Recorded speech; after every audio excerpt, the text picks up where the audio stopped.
The broadcast is now starting. All attendees are in listen-only mode.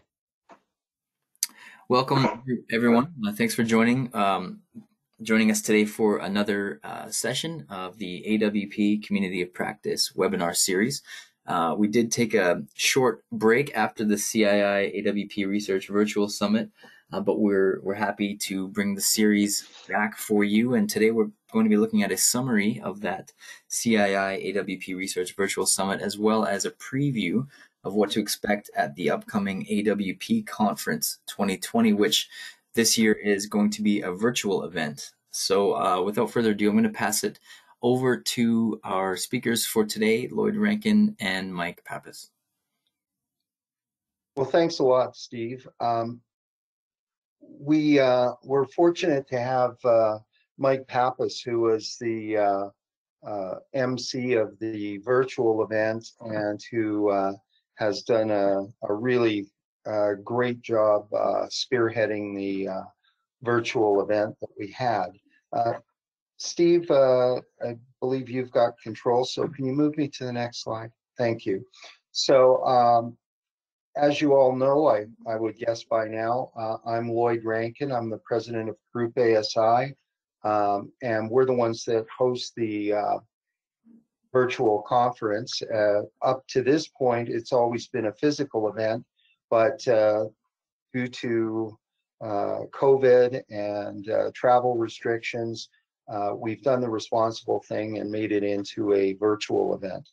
And our partners in doing this are CII. We worked with CII to put on the virtual research event. It was their event, and we were just the helping hands to get it going. And all of the developments that you're going to hear about with regards to the original creation of advanced work packaging and the expansion of AWP are really credited to CII and also to COA. So Mike, could you introduce yourself, please?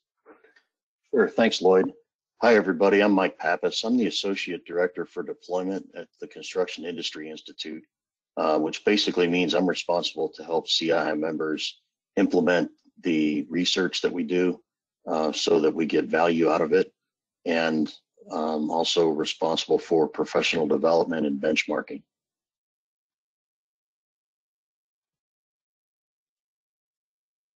Steve, I think you need to move the slide.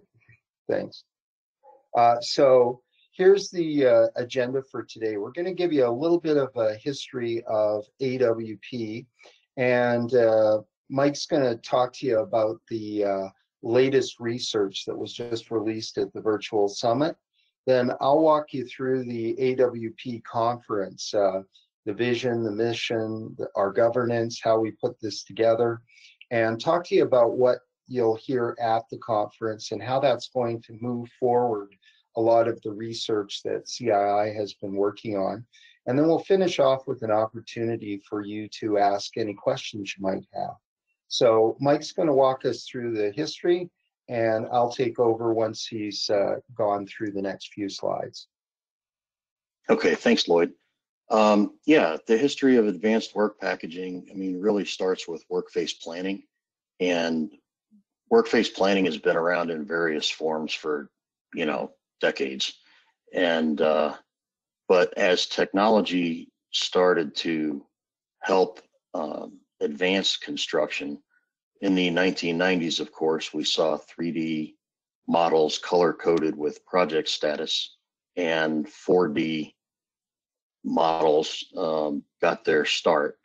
And then you see there in the late 90s, some projects were working with different software and different tools to implement workface planning on different projects. COA formed a workface planning committee in about 2003. CII got interested in workface planning. You see the first annual AWP Workface Planning Conference there in 2009. And so by that time, there's a community interested in workface planning. CII launched Research Team 272 and in 2011, and COA joined it. And so that really was taking a look at work-face planning and what was called enhanced work packaging. But eventually we chose the terminology advanced work packaging for that.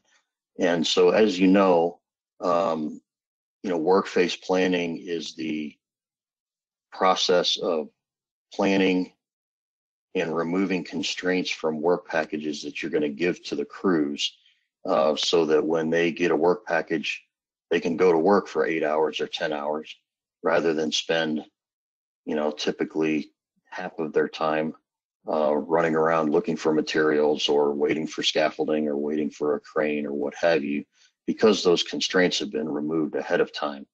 And then what advanced work packaging does is basically take that concept and say, hey, we're going to continue to do that, but wouldn't it be smart if we looked at how we're going to construct the project by developing a path of construction and optimizing a path of construction during front-end planning? And then let's do the engineering and the procurement so that the drawings and the materials feed into the work site in the sequence that optimizes construction. So that's the difference between advanced work packaging and work-face planning. And shortly after 272 finished their research, CII launched another research team, 319, to test whether AWP was a best practice or not. And for something to be a CII best practice, it has to have some significant implementation experience. It has to have some data behind it, showing that it has a significant positive impact on project delivery.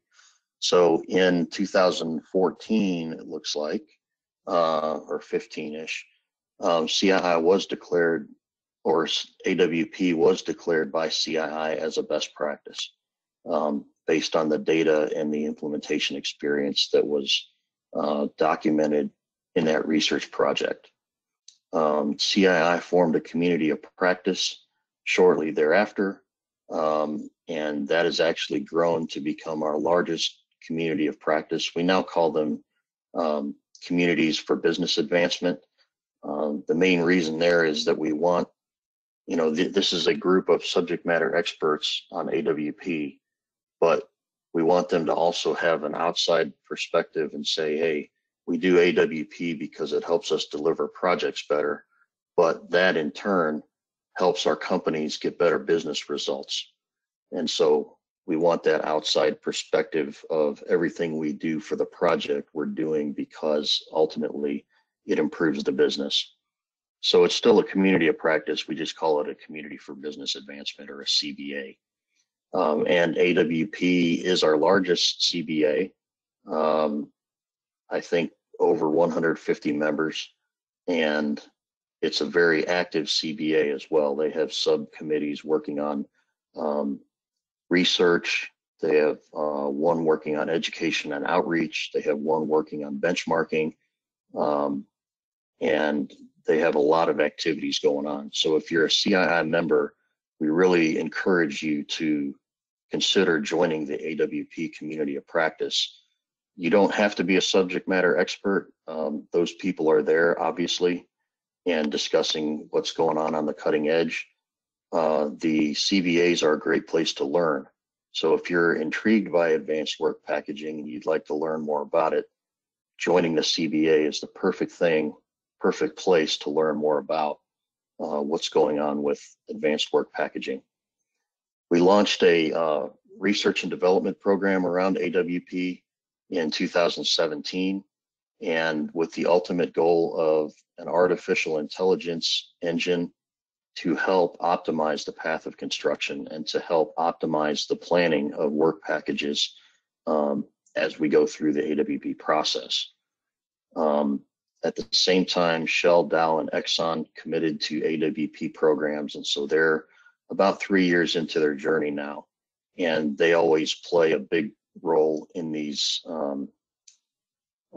AWP conferences. the next one, obviously, that's coming up at the end of October, and is the main topic of our discussion today. So that's the history of advanced work packaging and what has brought us to today.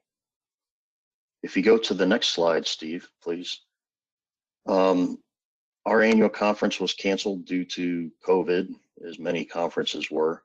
And so what we decided to do, though, we had 3 research teams in that research program that finished up their work and were going to report out this summer. What we decided to do was to package those up and have a mini conference, if you will. We called it the CII AWP Virtual Summit. And we had these 3 research teams report out their work, and we had a couple of smaller teams report out their work too. So just to summarize that, and we had real good attendance. We had almost 300 people there, and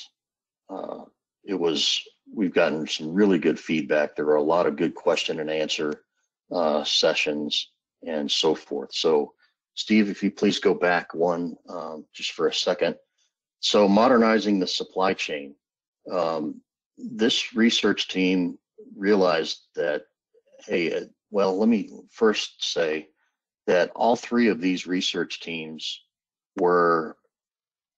came from needs of the industry. As industry participants implemented AWP, they said, hey, this piece is a little bit, either missing or a little bit weak, and we need more information about this, okay? So these are all driven by industry needs. Modernizing the supply chain talked about modernization, but it also talked about how to involve the supply chain earlier. Oftentimes in our industry, we like to do all the engineering design work and fill out procurement purchase orders and send it to the supplier and work in that manner. And without realizing that the supply chain, in a lot of cases, now not everybody, but in a lot of cases, they have some really good information as well. If we get them involved with us early, they can actually help us specify, solve our issues, come up with ideas that for the project that we may not have thought of. And so the supply chain CBA the supply chain research took a look at how to improve the coordination of the supply chain with AWP. We also have a supply chain CBA, and so they work closely with this as well as the AWP CBA.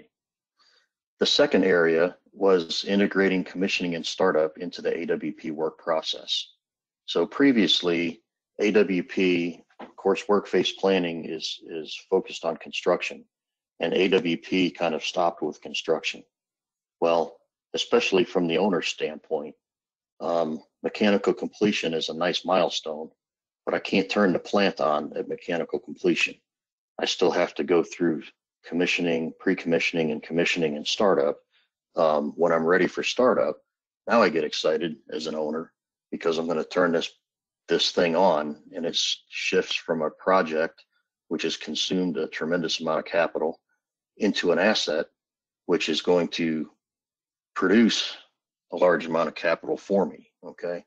And so with that perspective in mind, this team took a look at systems completion and the commissioning and startup process that happens at the end of construction and after construction. As we know, on most projects, the bulk of construction is done in a geographical area-based approach. And as we get near the end, we start to complete systems, and you chase that system all around the geography of the project, but we have to have systems ready in a certain sequence in order to support commissioning of other systems and also the startup of the plant.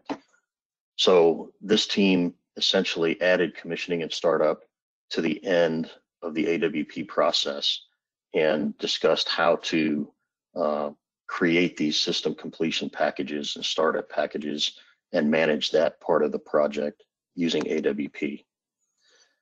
The third research team looked at AWP and say, hey, AWP makes a lot of sense. It's intuitive.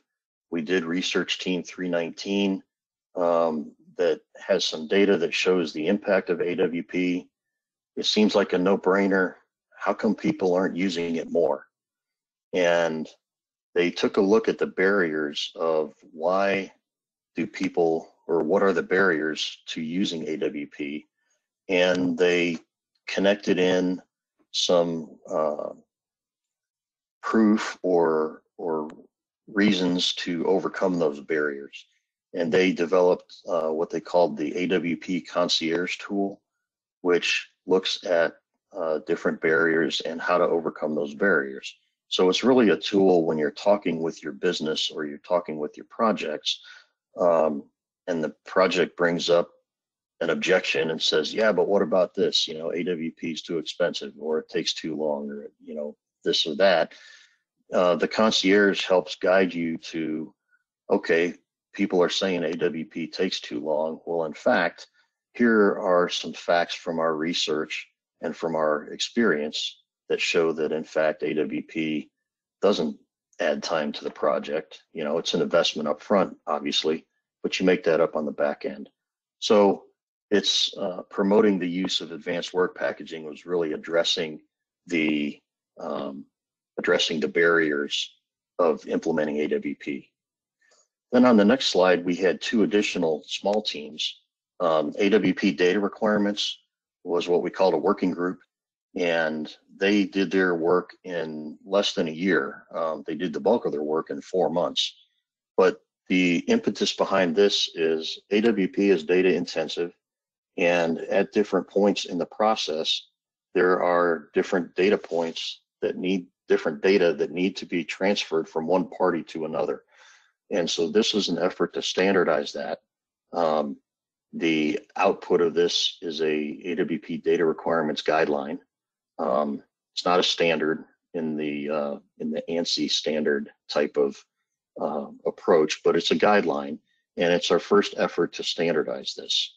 And this is available on the CII website right now. If you go into the CII website and you search for AWP data requirements, you'll see this document in there, and you can download it for free.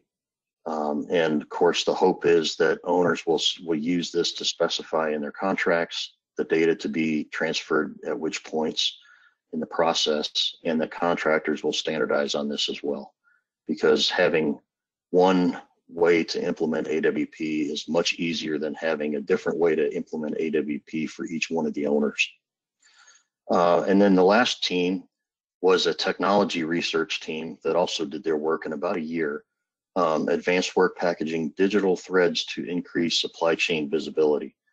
So the idea here is, how do we make the visibility of material status better so that people know what that status is, you know, whether it's good or bad, and the digital threads that run through the AWP process. So, and that report is still being worked on, but it's almost finished. I mean, it's finished, it's just not published yet. It's in the final process for that. So those are the 5 teams that presented out at the CII AWP Virtual Summit. As I said, it was well attended, the information was well received, and I'm going to now turn it over to Lloyd to tell you about the AWP conference coming up at the end of October, and some about how that's going to differ. You know, the presentations are not going to be the same presentations, in other words. So go ahead, Lloyd. Well, thanks very much, Mike. We've got a great opportunity through the conference to help move forward advanced work packaging. So what exactly is the vision of the conference? It's really to create construction that's safer, more effective, and more efficient. And we have events that have occurred in London, in the United States, and Canada. But through some of the work that is being done in the community of practice, we now have a chapter established in South America. We're going to have another chapter established in Russia, and another one in Europe. So we're really trying to go out there and promote the concept of advanced work packaging globally. And the conference is one piece of that bigger puzzle. Next slide, Steve. And our mission is really to share knowledge and to encourage discussion. So we can get people talking about advanced work packaging and other related construction productivity initiatives. And we've been doing that all the way back to 2009 when we hosted the first work-based planning conference in Canada. Next slide, Steve. So what's our governance look like? Well, we've established an owners executive committee, and we've got 8 global owners on it. And not just oil and gas, not just chemical, we will be expanding into other sectors. But these companies have a vested interest in creating safer, more productive projects, and they are providing us with support and guidance through our journey. We also have a board of advisors, and we have the owner companies that are part of the executive committee. We also have construction firms, we have technology companies, we have SME companies, we have CII and COA and Group ASI all involved in this. So we're working with the people who either created advanced work packaging or the ones in the field that are actually working to implement it and develop tools and systems and processes for it. So let's now talk about the conference. We've got it spread over 3 days. It's going to be October 27th, 8th, and 9th. And the first day of the conference will be kind of a template for what we do each day. It'll start at 9 o'clock Houston time. There will be a kickoff session, and on the first day, we're going to have a member of our executive committee and a representative from CII help to kick us off. Then we're going to have sessions on integrating supply chain, and we have breakout sessions, and we have a session on commissioning and startup. But I want to get into what's going to be the difference between what was presented at the virtual summit and what's being presented at the conference. So next slide, Steve. So you all know that there's been some fantastic work done on modernizing the supply chain and increasing the value. And so this team spent 2 years working on this. What we're doing is we're taking a team of 5 individuals from various companies, and we're going to get into, okay, instead of having to go through the 200-page report to see what's important, we're going to start off by identifying what we believe are the 2 most important things that you'll get out of the report. And then we're going to have an owner and an EPC talk about, in this particular case, about early contractor engagement, what that looks like, how to do it, some of the challenges. And then we're going to have 3 companies speak on track and trace. How do we keep our materials under better control? How do we satisfy constraints? And we have industry experts that are going to be talking about that. So the focus of this is not how did we come up with the recommendations, which came out of the research. It's how do we use it? How do we use this to get better results right away from our AWP program? And we're very excited about that because we've been able to get some of the members from the team to participate. And we've also brought in people from industry to talk about what currently exists, what we can actually do to implement this right away and get that jump start to your supply chain. Steve, take us to the next one. Now, commissioning and startup has always been a critical error sorry, because mechanical completion means we built it, but commissioning and startup means it's actually producing something. It's got value now. And we know that that's a tricky area. So what we've done is we've assembled the chair and representatives from industry to really go through the report and say, here's the critical stuff. Here's what's going to help you. Here's how to use the report to get these benefits.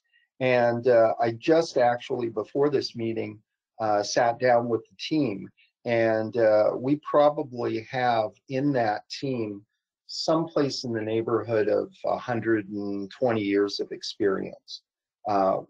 EPCs, owners, subject matter experts, specialty contractors.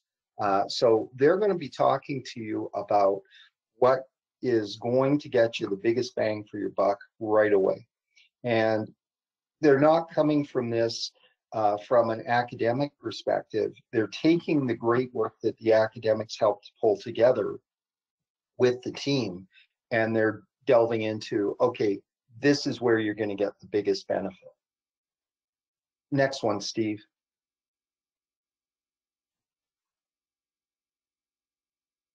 So that takes us to day 2. And again, we're going to start off with a kickoff. We've got Shell representing the executive committee, and we've got the University of Texas, who have done a lot of the research. And then we're going to talk about data requirements, which that was discussed before as being a critical area. But we're not going to talk about it in terms of, here's 50 tables, let's go through the tables. We're going to talk about it from the perspective of, how does an organization use this to get more consistency, get more efficiency, change their contracts? And the people who are going to help you understand that are, again, members of the committee, but also representatives from industry.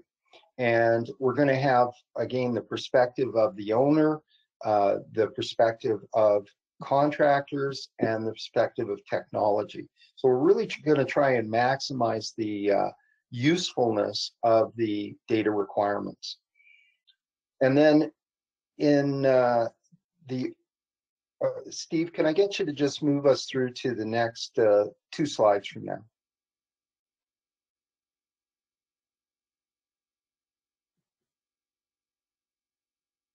So one of the things before we move on that I want to point out is the data requirements team.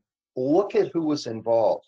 We had Exxon, we had Shell, we had Eastman, we had Dow, we had Autodesk, Kiewit, Aviva, Georgia Tech University,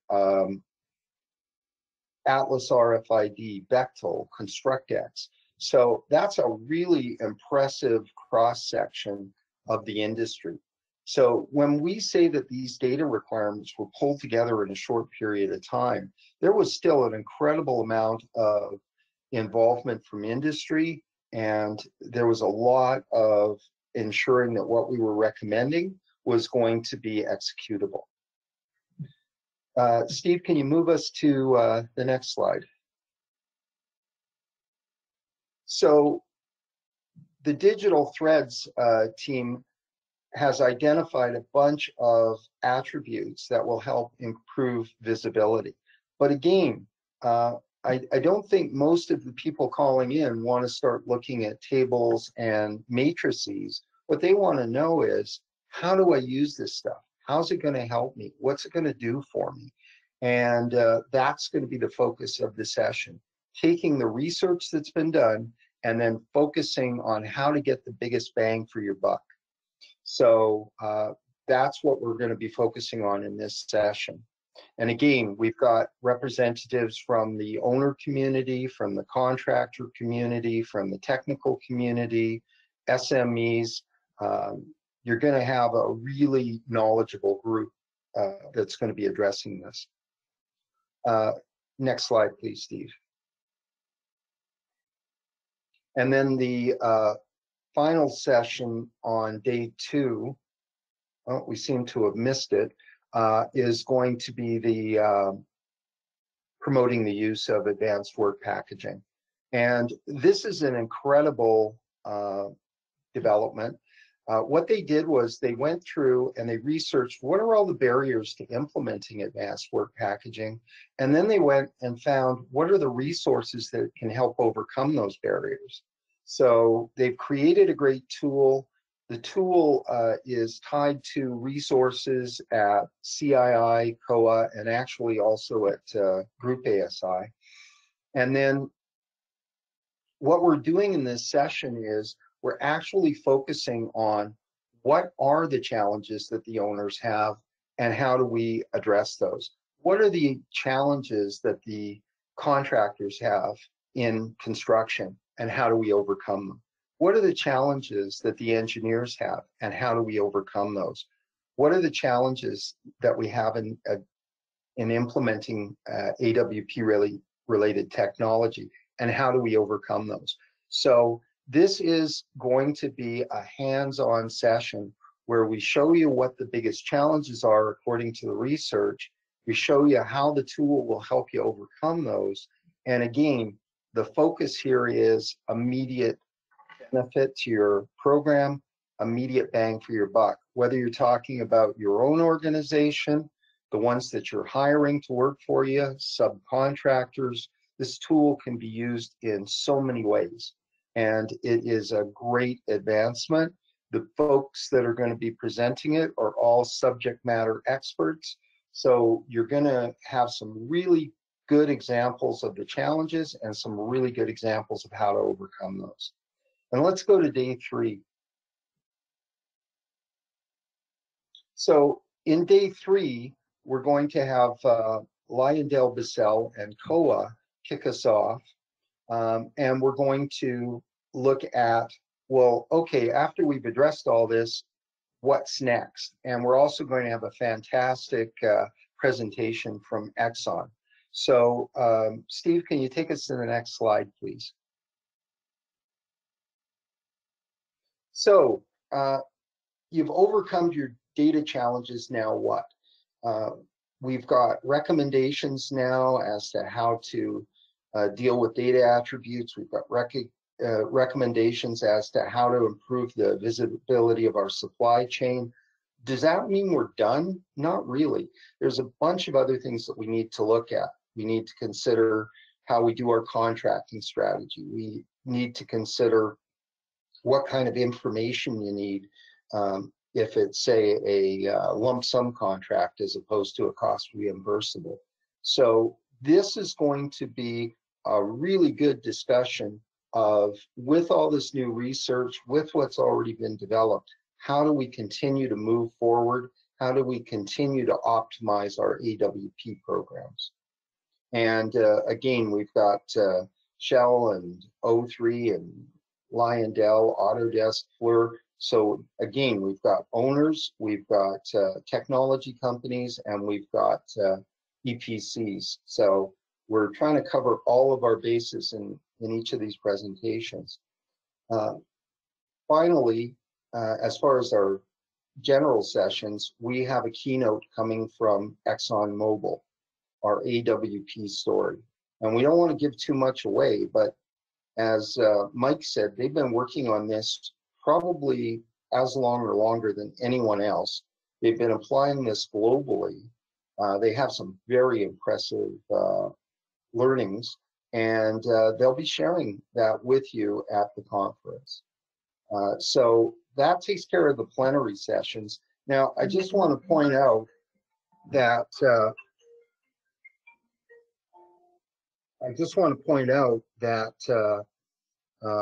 if you look at it, just our plenary, we've got close to 40 different speakers from a variety of global companies. Now, Steve, can you take us to the breakout portion?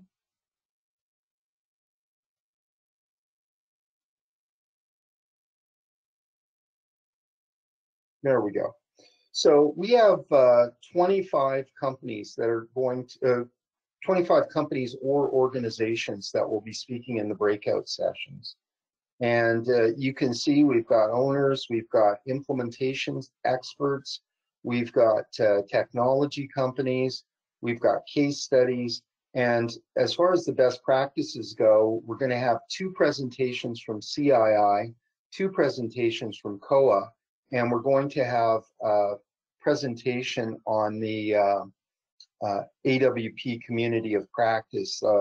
So there'll be representation from South America, from Russia, from North America, and from Europe. So we're very excited about the program, the content. Everything that we would have had in our physical conference is still going to be happening in the virtual event.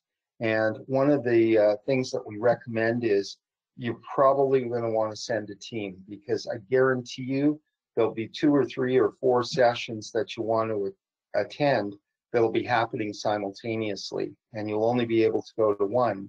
So what we found in the past is organizations have sent teams to the event, and they've used a divide and conquer approach. We already know that there's going to be at least 30 representatives from Exxon and from Shell, and at least 15 representatives from Dow and Eastman. So, you know, there'll be a lot of owners that have been on the path for a while, and in the Q&A and other sessions, you'll be able to network with those people. We've just upgraded our platform again, and the focus here is going to be allowing you to reach out and talk with folks at the session, get as much information as possible. So Steve, our conference is happening on the 27th through the 29th. In prior years, the fee to attend was $1,000. With this being a virtual event, that fee has been dropped down to less than $500. But we have all the same content, all the same information, and with the tools in the new program that we've got, the virtual conferencing, there'll be lots of opportunity to get information and share other attendees. So with that, let's go to Q&A.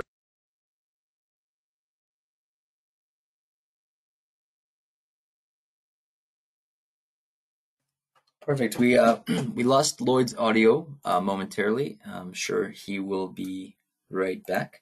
But we have been getting a number of questions and comments in over the course of the presentation, so keep them coming. I guess we'll start here. There was a question actually that came in from Rupesh just before the start of the session. In fact, Rupesh was curious if questions will continue to be addressed by speakers from the recent CII AWP Research Virtual Summit that Mike spoke of. Yeah, so if you attended that virtual event and you posted a question on any of the session feeds in the virtual event app, those will persist, and our presenters will have the opportunity to get back to you on those questions. So Rupesh, I would actually say to you individually, if there is specific questions that you have, feel free as well to send them in, info@groupasi.com, and we can always forward those to the appropriate, I guess, subject matter expert to address. So thanks for that question. Here's a question from Steve, my technology is now working again. Thank you. Perfect. Great. Lloyd, so maybe you want to go ahead and moderate the questions that are in the feed. We've answered question 1, unless you wanted to add anything to that. No, if you want to just pitch the questions to myself and Mike, we'll respond. Okay. Sounds great. This is a question for Mike. Is there a formal process of request or a formal process for requesting invitation to a community for business advancement for CII members? So basically, no, Right. No, all you have to do is send me an email, mike.pappas@cii.utexas.edu, and I'll get you to the right person to sign you up for that CBA. And just an unrequested plug, I actually am a member of the AWP CBA, and my company is a member company of CII, as well as being a registered educational provider for CII. And I've got to say, I personally find great value in participating in the CBA and also in being a member of CII. Awesome, thanks a lot. Another related question. Who can be a part of the AWP communities of practice? As far as the community of practice goes, anyone that wants to. There's no fee to join the CBA, or sorry, there's no fee to join the community of practice. We currently have over 1,500 members in the North American chapter. The South American chapter has just crossed the 1,000 barrier. We anticipate the European chapter will be operational before the end of the year, as will the Russian chapter. So each of those groups are always looking for new members and support.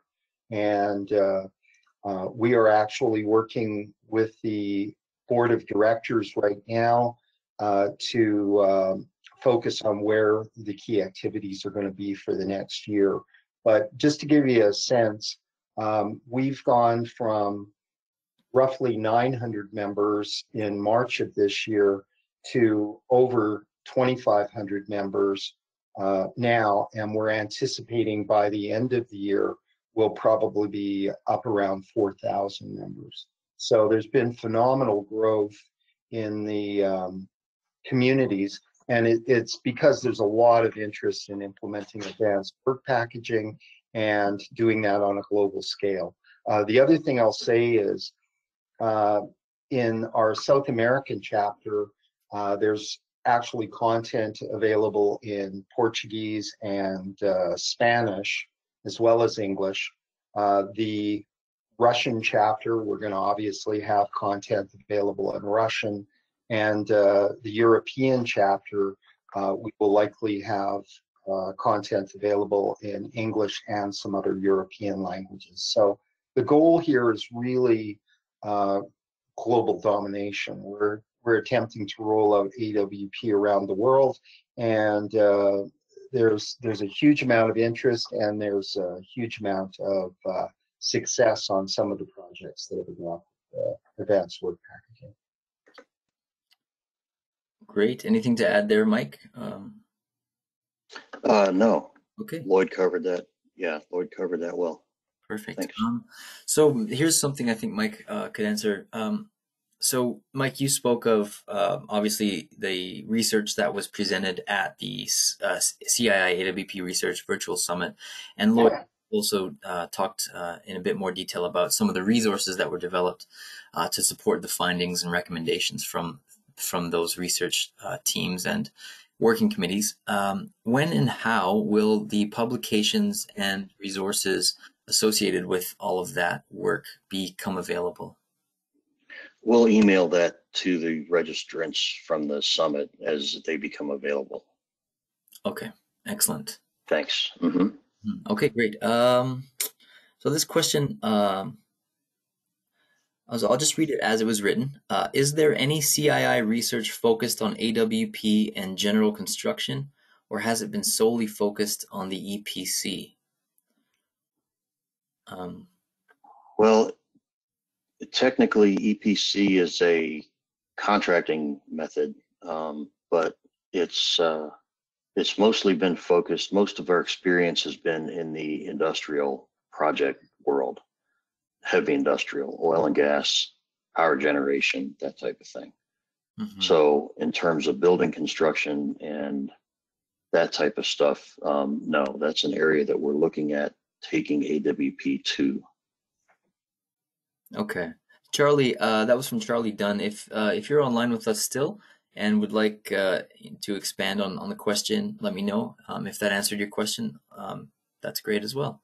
Thank you for that input. Um, Question from Ganeshan. While integrating commissioning startup with AWP, does CS&U need do CS&U needs gain priority over AWP and revise the path of construction or not? CSU definitely needs to be involved in determining the path of construction. They need to be at the table because in some cases, your commissioning plan might impact the path of construction. Okay. And, you know, sometimes there may be a conflict, and so that'll have to be worked out. You know, hopefully with the project, the best thing for the project in mind. And just to add to that, the comment at the end of that question was gain priority over AWP. I don't think it's a matter of gain priority over AWP. What we're seeing is that AWP is now being expanded from project concept all the way through to project startup.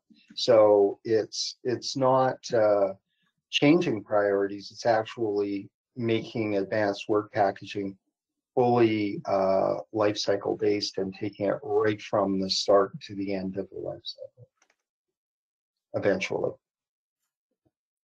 Okay, thanks, Lloyd and Mike. So Charlie Dunn has actually followed up on his previous question about regarding the EPC and AWP's focus, and he says this is, I think, an opportunity to talk a little bit about scalable AWP. He says, yes, good answer, thank you. Seems the focus has been heavy industrial and not buildings or general construction.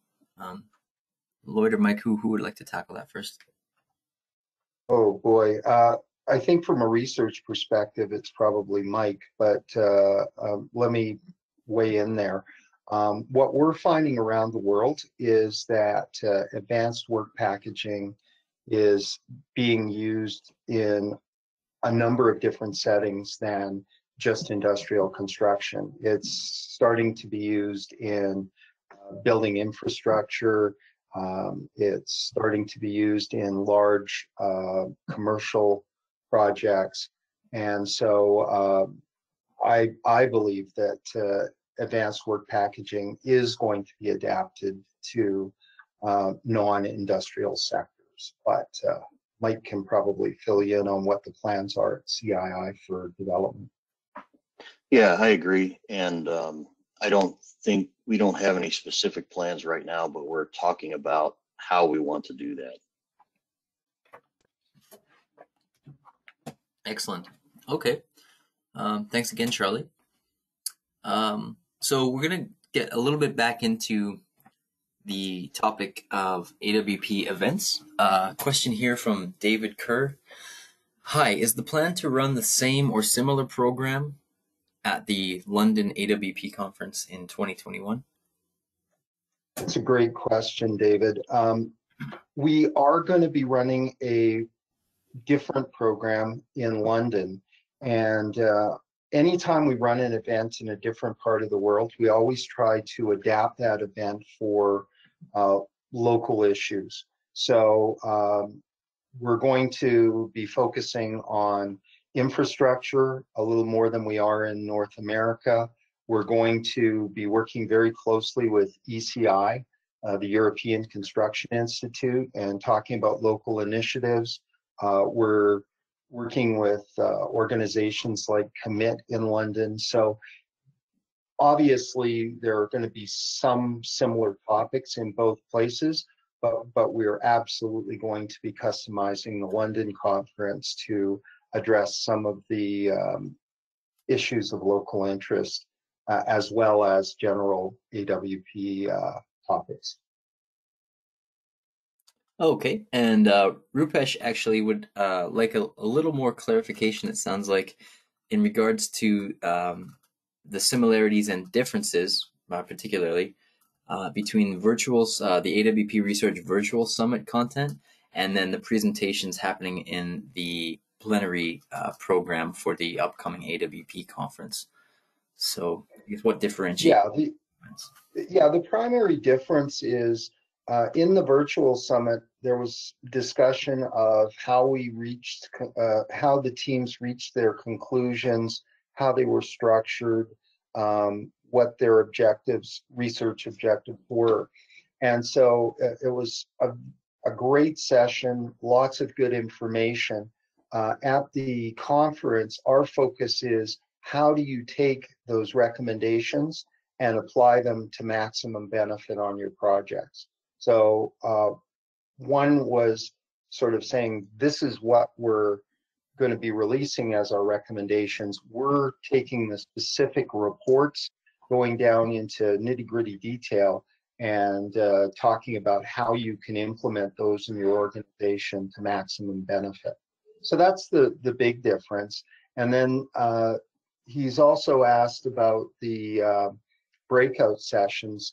The 25 breakout sessions we have will address a number of different areas of advanced work packaging. And we'll be, over the next couple of weeks, we'll be releasing what the specific presentations are in the 25 breakout sessions. But initially, we just want to get the message out that there's going to be a lot of content on a lot of AWP related areas, and that information will be coming out over the coming weeks. Excellent. Well, that brings us to the end of our questions. We've got about 5 minutes left. Maybe we want to just move into closing comments from Mike and Lloyd. Sure. Mike, would you like to start off? Sure. I'd just like to say again that the AWP Virtual Summit was a real success. Sorry you missed it if you missed it. And what Lloyd's saying is right. The focus of that presentation, of those presentations, was on the research, and the focus of what's coming up in October is going to be more of the application. And so we encourage you to attend in October, whether or not you attended the research summit in September. You'll learn some good stuff. Learn people's experience in implementing AWP, both related to those 5 research topics and, as Lloyd said, more broadly than that. Thanks. Great comments, Mike. And the one thing I'll say, I mean, we've been holding conferences around the world now for 11 years, I guess. And as good as the presentations are, and they're always really good, we hear from people that attend the conferences that they get as much or more out of the networking with the other people at the event. And you'll be able to reach out to people, ask them questions. It won't be an exact duplicate of a physical event, but we're working hard to encourage as much networking as possible and give you the opportunity to exchange information with other people at the event. Last year we had 400 people at the physical conference. This year we're expecting around 500. So great opportunity to get to talk to your peers, and those peers won't just be North American or Canadian, they'll be from all around the world. So we're looking forward to seeing you there. And if anybody does have any questions, let me know, and we'll reach back to you. Okay. So Steve, thanks very much for your hosting, and thank you to everybody that attended. We'll look forward to seeing you there. Bye now. Thanks all.